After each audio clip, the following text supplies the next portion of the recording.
dans ma commune, l'ORECA fonctionne plutôt bien. Ça fait partie des politiques qu'on a souhaité mener ici, cette nouvelle majorité à Woluwe-Saint-Pierre. Créer un peu plus d'animation dans cette commune, un peu plus de convivialité. Donc on essaye vraiment d'encourager l'installation de nouveaux ORECA, ce qui a été le cas au cours de ces 5 dernières années. On voit toute une série de nouveaux restaurants qui se sont ouverts. On a pris aussi des mesures d'encouragement pour aider le commerce et l'ORECA. Je pense par exemple à la suppression de toute taxe sur les terrasses, qui sont des lieux de convivialité, la suppression de toute taxe sur les enseignes. Ce sont des éléments qui aident les restos à ne pas avoir trop de charges financières. Le commerce ORECA souffre aujourd'hui de toute une série d'éléments négatifs. Je pense aux lourdeurs administratives, je pense aux charges sociales.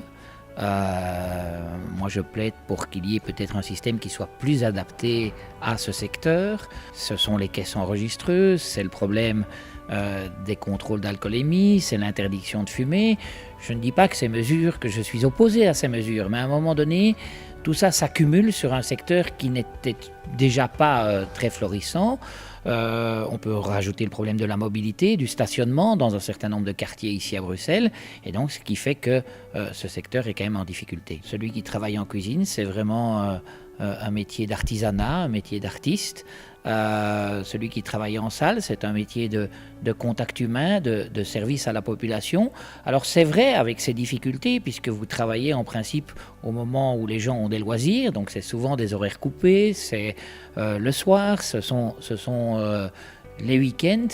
Mais je trouve que ce sont des très très beaux métiers qui vous permettent de vous épanouir au niveau personnel, et on doit sans doute un peu mieux les valoriser, et notamment au niveau social. Que Bruxelles doit et peut se positionner comme une des capitales au niveau mondial de la gastronomie. Et d'une capitale de convivialité, de rencontres, de fêtes également, ce qui n'est pas assez le cas aujourd'hui. Bruxelles est trop vue comme une capitale administrative, siège des institutions européennes, de l'OTAN, et pas une capitale où on s'amuse, où on vit bien. Quand on voit la qualité de nos chefs, quand on voit la diversité de la gastronomie ici à Bruxelles, on peut manger quasiment dans toutes les nationalités, et ça, on ne s'est pas assez positionné au cours de ces dernières années à ce niveau-là. À la fois travailler sur le tourisme d'affaires, le tourisme de congrès. On sait qu'un congressiste, il dépense pas mal d'argent quand il assiste à un congrès. Aujourd'hui, on manque d'infrastructures de congrès ici à Bruxelles. 2, le tourisme de loisirs. Faire en sorte que quand quelqu'un voyage en Europe, eh bien, Bruxelles soit un lieu de passage quasi obligé. Alors, pour ça, c'est une politique d'organisation de grands événements. Quand on voit comment Tomorrowland, par exemple, attire des dizaines de milliers de personnes de l'étranger, c'est ça qu'on doit développer à Bruxelles, des événements et des lieux un peu plus attractifs. Donc moi, je pense que augmenter l'offre d'hébergement sous toutes ses formes ici à Bruxelles, c'est positif pour l'ensemble du secteur, à condition, évidemment, que tout le monde soit sur pied d'égalité et que les règles de la concurrence soient respectées. Je prends par exemple l'exemple des mesures de sécurité qui s'imposent au secteur ORECA et qui ne s'imposeraient pas de la même manière au Airbnb. Ça, pour moi, ça pose souci parce qu'on ne joue pas alors dans un jeu où tout le monde est sur pied d'égalité. C'est ce sur quoi, me semble-t-il, il faut travailler. Aujourd'hui, les nouvelles technologies font partie de notre environnement, mais j'ai pas l'impression que le secteur ORECA soit à la traîne ici à Bruxelles par rapport à d'autres grandes capitales européennes. Il faut sans doute encore améliorer les choses, mais le secteur, c'est, me semble-t-il, bien adapté. Je considère Airbnb comme une forme de diversification de l'offre ici à Bruxelles. Il ne faut pas en avoir peur, à condition qu'il soit soumis aux mêmes règles, et je prends l'exemple de la sécurité, que celle que le secteur doit suivre, parce que sinon, on ne joue pas dans un jeu de concurrence égale. Mon expérience me fait dire qu'il y a 2 problèmes dans le secteur ORECA. Il y a un problème de formation. Et vous interrogez les employeurs du secteur, ils vous diront on ne trouve pas suffisamment de jeunes bien formés et susceptibles de travailler dans le secteur. Le deuxième volet, c'est en effet les charges sociales, tout le problème aussi des heures supplémentaires. On sait que dans l'Horeca, en fonction du nombre de clients qu'on a dans le resto, on peut être amené à effectuer des heures supplémentaires. Et là, jusqu'à présent, le législateur n'a jamais travaillé sur un système qui serait plus adapté à ce secteur-là, qui est un secteur d'ailleurs où la main-d'œuvre n'est pas délocalisable. Ça mérite quand même aussi d'être souligné.